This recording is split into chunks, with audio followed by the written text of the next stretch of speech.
Hi, I'm David Stodoe for Stodoe Studios, and welcome to the making of my alternate ending to Dawn of the Planet of the Apes. Now, if you haven't seen the cartoon yet, stop watching the making of and go watch the cartoon here, and then when you're done, come back and watch the making of it. This cartoon was a little different in the way that I approached it compared to some of my others. I got the idea the same way. I'm sitting there in the movie theater watching Dawn of the Planet of the Apes when this scene comes up. And I just felt like it had a lot of potential for really awkward, uncomfortable behavior between the two. And so instantly I'm like, I have to do this as my next short.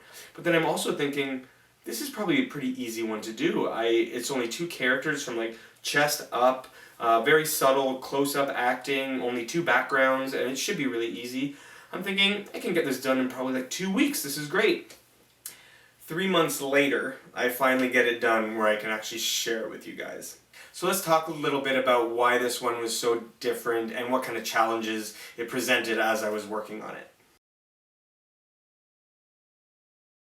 So the first part of the project, once I knew the idea, was coming up with the screenplay. Coming up with the script was fun because I just had to try and capture that awkwardness between the two characters. I wanted it to have that very improv feeling where none of them really knew what they were going to say, or they didn't really want to say what they were thinking because it was so uncomfortable, and trying to capture that. Designing the characters was a lot of fun. The challenge came when I had to simplify the ape character because apes have a lot of complicated textures and wrinkles, and if I was going to draw that every single frame, it would have become a huge headache. So I came up with a rough model sheet where I just sort of played with some basic expressions and how the head would squash and stretch. And once I was happy with Caesar, I moved on to the Malcolm character, which was easier to simplify because it's a human and they're pretty smooth in the face. But trying to capture the essence of the Malcolm character from the movie was fun, and I really just tried to push the sort of goofy feeling that I wanted in this character for this scene. When it came time to animating, I wanted to try a different style of animation than I usually do. I figured if I did more of a layered style like I do when I do CG animation, it would actually help me save a lot of time. I figured if I used the layered style of animation, I'd be able to just draw the body once for the whole shot and then the head once to save the time of retracing every single frame. And then I thought it'd be really fast because then I could animate the eyes on one level and then just have a mouth on its own level. But as I started creating my layers, I realized all the headaches I'd made for myself. No matter how much I simplified the design, an ape's face is so connected to every other part of the face that if one thing moved, everything would have to move. The other issue is that if I just kept the mouth on its own layer moving and the eyes moving on its own layer on a static head layer, it would end up looking too much like cutout animation and wouldn't have that fluid, polished look that I try to achieve in my cartoons. There's some great animators that do amazing things with cutout animation, but it's not quite the style I was going for. So my layers ended up having to be a little bit more complex and thought out than just mouth and eyes. The eyes had to be connected to the brows, because they overlapped and really moved together, and the mouth and nose all had to be connected to make sure that I got that squash and stretch happening when he talked.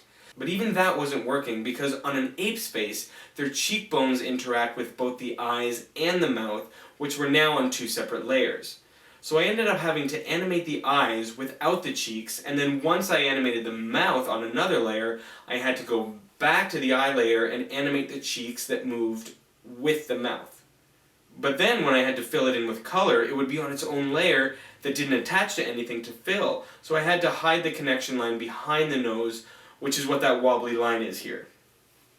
I also had an issue with the head in certain shots not acting properly with the face. So in certain shots I animated the chin on different levels, and each one I had to treat it completely different. Malcolm was easier because, like I said before, humans, their face is pretty much the same color. But overall I was still having a lot of the same issues. Part of it was because he had that beard, so I couldn't just have the mouth acting on its own layer, because if the mouth moved, it would affect the way that the beard moved. So now that I had the faces moving all fluid and pretty, the bodies and heads looked completely dead. So for parts of the scenes where there was only one drawing for the body or the head, I squashed and stretched and animated that one drawing, so it had some life to it and it didn't just sit there and not fit with the rest of the animation. Did that make sense to you? Good, because I still don't understand it. Part of me thinks I would have saved myself the headache if I just animated everything on the same layer like I normally do traditionally. I may not have saved time, but I may have saved myself a huge headache and stress because I wouldn't have had that huge learning curve to go through. I really enjoyed doing the voice of Caesar in this one. I had to find that deep, raspy voice that Andy Serkis does in the movie for the character. War has already begun. You must go. But I found just reading the lines in that voice wasn't enough. I really had to hunch my body up and really get into the character and almost the posture of Caesar as an ape, because I really wanted that breathy, struggling feeling.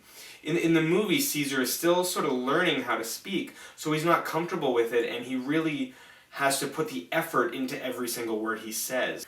I'm sorry. I'm sorry. I'm sorry. My friend.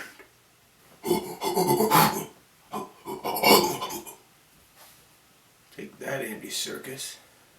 I was so focused on the acting and animation of this one that I totally forgot about the backgrounds. This is the first short I've done where no one interacts with any of the backgrounds, so I just kind of forgot about it till the very end. I didn't have to worry about it. Most of it was going to be out of focus to capture that shallow depth of field look that you see in the scene in the movie. But I didn't want to spend hours and hours painting a bunch of detail just to blur it all out in the end. So I really just rushed through it and blocked in random lines and colors in the basic shape of a structure that had collapsed. It was a lot of fun to do, but because it was so rough, I had no idea what it would look like blurred. Once I blurred it, I was pretty happy with the outcome. So that's basically how I did this short. The main challenge was definitely trying to figure out my workflow as I was working, which I changed about 3 different times. But it actually made me want to learn a lot more about the tools in Toon Boom, which is the software I use. I wanted to learn more about the cutout animation tools and puppet tools in it, to see what I could extract from that to use in conjunction with my traditional skills, and to try and figure out if there was maybe a hybrid way I could work when I'm animating these type of conversational scenes, and hopefully find some tricks in there that will help me save a lot of time. I hope you've learned something from watching this. It's always important for me to reflect on the lessons I've learned after doing a big project, and I really enjoyed sharing my lessons with you, hoping it helps you when you go to animate. So keep writing and asking questions in the comments below, and make sure you join me on Twitter and Facebook, and be sure to subscribe to my YouTube channel to stay up to date on all my shorts and videos that I'm posting. Also, make sure you subscribe to StodoeStudios.com for more art, comedy, merchandise, and contests. I'm David Stodoe for Stodoe Studios, and I will see you next time. War has already begun. You must go before fighting begins. I'm sorry, my friend. I thought we had a chance.